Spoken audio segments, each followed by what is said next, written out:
congratulations on this. I devoured the whole series in one go. I got really addicted to wow. it. So, great. What did you know much about Karl before being offered this role? I knew about it, but actually only about the later Karl Lagerfeld, and I met him once. And he was very present, also in Germany in talk shows, and I was always so amused when I saw him because he was such a great entertainer. He was so witty and funny and charismatic and interesting, but then also distant. So to find out who the Karl Lagerfeld was before he became that character was what attracted me about the show. Was it important for you to sort of find out what led him to become into that kind of standoffish figure, that kind of caricatural figure in later life? Was it important for you to try and see what kind of person he was before that? Yeah, because when I met him, I asked myself, how do you end up being such an extravagant, eccentric persona? So what has happened in this life, And in fact, there was a lot. It was such an intense life, an extreme life that this man lived, and a biography that was so filled with the most fascinating contradictions and opposites, and so that I just saw that as a huge privilege and gift to delve myself into that world. And I always keep on saying that it is like a 10,000 piece jigsaw puzzle, and I've just finished maybe one little corner. There's still so much out there that I don't know about Karl Lagerfeld, but I learned so much also on a personal level, because of his infinite curiosity that this man had, and interest and talent, and ultimately it's the contradictions which are so fascinating. Limelight, solitude, with Yves Saint Laurent, love, hatred, respect and envy and jealousy. With Jacques de Bascher, this love story, it's toxic, impossible, but profound love.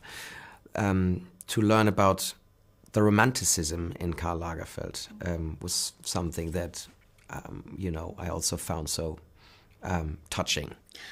You do the role, obviously, there's some German peppered here and there when he's speaking to his mum and when he's talking to Marlene Dietrich, obviously, but you do it mostly in French, and I know you're really good with languages.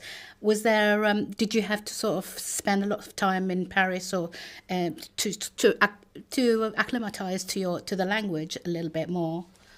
Yes, I spent a lot of time in Paris beforehand. I have family in France, so if I speak French, I probably have less, or I do have less accent than Karl, but I wanted to have the German and this strange rhythm that he had. Very difficult, huh? So I tried my best, but it's actually impossible to talk exactly like Lagerfeld. But yeah, I needed to polish my rusty French. I'm a little imposter like Karl Lagerfeld himself. So when I said yes to the offer, I said to the guys, "Don't you worry. It's like, oh, my French is it's phenomenal, but for the problem."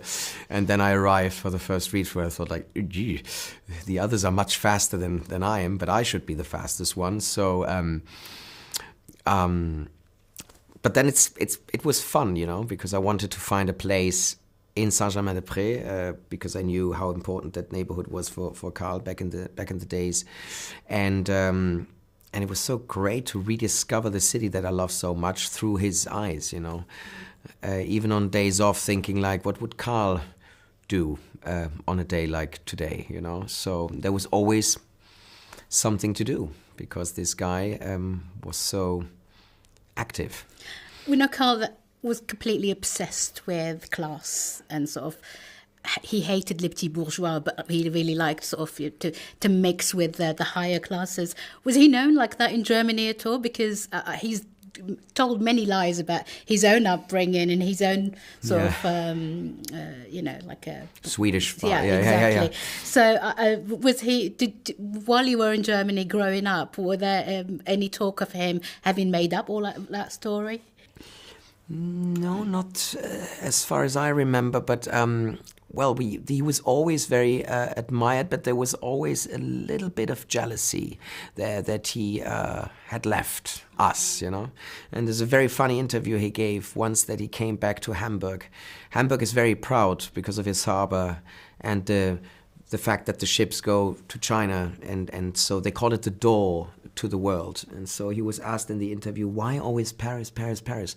Why didn't you stay in Hamburg? It's the door to the world. And he said, exactly, it's the door, but I wanted the world. Brilliant. This is what I love about him. I remember growing up watching him on like French plateaus of TVs, just coming up with these one-liners like this. I think that's brilliant. You played an array of like real figures, real life figures. Do you think Karl has become one of your favorites now? Yeah, it's been one of the most enriching experiences. Because of the whole package, really. It's, you know, trying to approach this fascinating, iconic character, which is a huge honor. Also being German, you know, thinking like, how absurd was my first reaction on the phone. I said, how crazy is that? And the next second I thought like, no, what a great opportunity. And I'm so glad I did it. And I was in the best possible hands by a very smart and generous and kind director, Jérôme, a wonderful producer, and these actors. I mean, I was just having so much joy and fun working with these incredible actors on the show. And especially Théodore Pellerin. It's the first time that I did a love story between two men, so the chemistry that was there was just fantastic. And I hope that, well, maybe the journey continues and we're gonna see each other again, who knows. You've played obviously some more like villainous, sort of obviously more villainous characters, and I think you've managed to really humanize Karl for us, and that we no longer see him as this controversial figure. What would you say? Do you prefer to play like more positive characters or more negative characters? Is there more fun in playing a villain, do you think? Yeah, the dark side, because it's in all of us, but we have to hide the evil. But we all have it in us, and so this is why I guess we are so attracted when we see it, that it's shown, you know. And you as an actor can live it and don't have to hide it. For a long time in Germany, I was the good guy. I was the son-in-law, and I was so tired of that. I thought, like, please give me some darkness here. And so that only happened from the outside. Is there still a figure that you would absolutely love to play, like someone that you are fascinated by in history that you would absolutely love to play? They just did Napoleon, huh? Yeah. Well, you can make another one. It's a joke. No.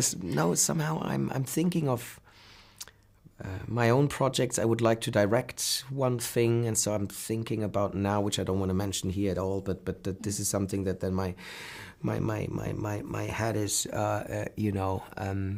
thinking about and being interested in. And there's no specific parts, and these offers just come to you, or these projects, but it's not something that I proactively searching for, you know. So I did not call my agent and say, I want to play Karl Lagerfeld, so find me someone who wants to do it. It's the other way around. And then if you're given the opportunity, then you have to carefully think about it. But then I learned, now getting older, that it's good to be outside the comfort zone. And I'm craving for that. And I hope that in the future I'll be given a lot more opportunities to do so, you know, to not always drive with 30 kilometers per hour, but to, you know, do something new. I really look forward to seeing what your next thing is, and then congratulations on this, and it's absolutely fabulous. Thank you so much. Thank you. Ladies and gentlemen, you're watching Hey You Guys! Hey, you guys! Hey you guys! Hey, that's what they all say. Hey you guys! Hey, you guys!